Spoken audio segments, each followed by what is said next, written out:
Hi, my name is Braden Murphy-Hernandez, and today I am doing my persuasive speech for Communications 101. The specific purpose of this speech is to persuade my audience that conversion therapy should be banned nationwide.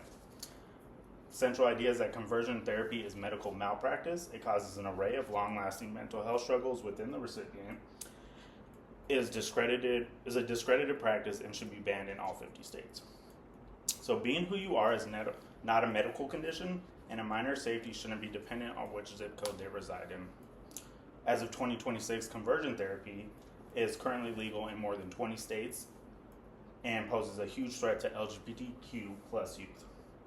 Conversion therapy, or sexual orientation change efforts, is a scientifically discredited practice aimed at changing an individual's sexual orientation or gender identity, according to the APA.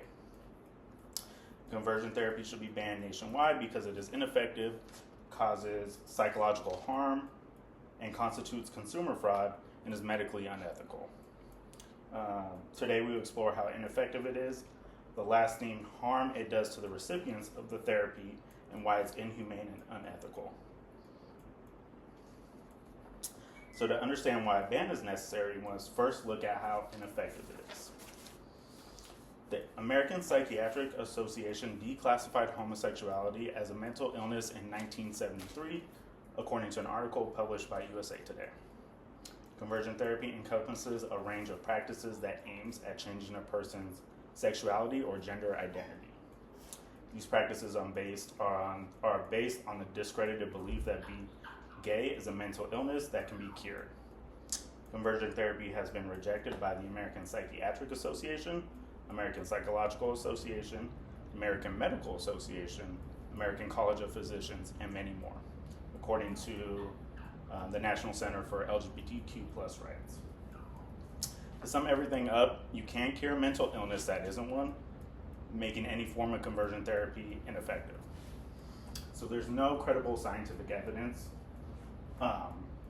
There's also a flawed underlying sense of assumptions around conversion therapy, poses serious psychological harms, and it's professionally consistent against the practice. So all the organizations I listed all deem it ineffective pretty much. So while the lack of results is a failure of science, the actual impact on the human mind is long lasting. There are several long-term effects of conversion therapy, the most severe being a drastic increase in suicide. According to research by the Trevor Project, LGBTQ plus youth subjected to conversion therapy are twice as likely to report a suicide attempt compared to those who are not, especially those amongst indigenous cultures. So that graph shows that 40% attempted suicide compared to the 18% that didn't undergo conversion therapy. There's also an increase in depression, anxiety, elevated suicide risk, which we talked about, and emotional trauma and self-esteem damage. So, where are we at? Another long-lasting side effect is victims feeling minority stress, which can manifest as chronic depression, generalized anxiety, and a sense of hopelessness.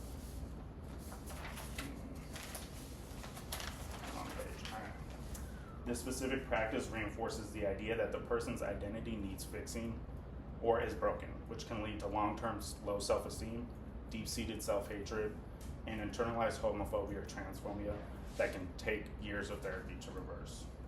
So a lot of conversion therapy survivors also report feeling symptoms similar to PTSD from the therapy sessions, which can lead to emotional numbing and hypervigilance.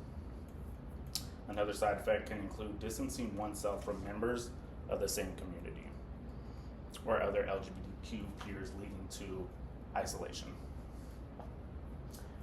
The mental toll these therapy sessions cost individuals is unacceptable, and not just bad medicine, it's a fraudulent service and one that requires legal action.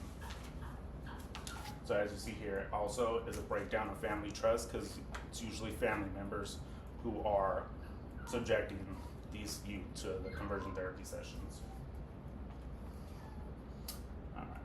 So despite recent Supreme Court rulings regarding free speech in counseling, like in Childs versus Salazar, states must use their power to regulate professional conduct and prevent consumer fraud. Among it being morally wrong, conversion therapy is also highly unethical. Most of the major medical and mental health organizations in the United States still classifies it as harmful and without therapeutic benefit. It is also considered blatant malpractice and should be recognized as such in every state. The only way to ensure the safety of LGBTQ plus youth is to ban conversion therapy in every state and hold medical professionals accountable if they practice this form of therapy.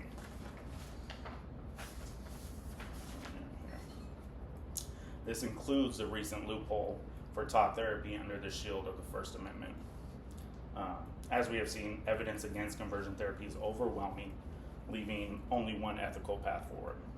The data is clear and it unequivocally shows that conversion therapy is dangerous, outdated, ineffective, fraudulent, and has no place in modern society. We have discussed how the practice lacks any scientific results, leads to significantly higher suicide rates, and why legislative bans are the only option to ensure professional accountability. We must advocate for our legislative protections in every state to ensure that therapy is used to heal and not harm, and no child should be subject to a cure for who they are. In my closing statement, one's identity is not an illness that can be eradicated. It is time for the law to reflect the science and ban conversion therapy in all 50 states, once and for all. Thank you. And this is my audience.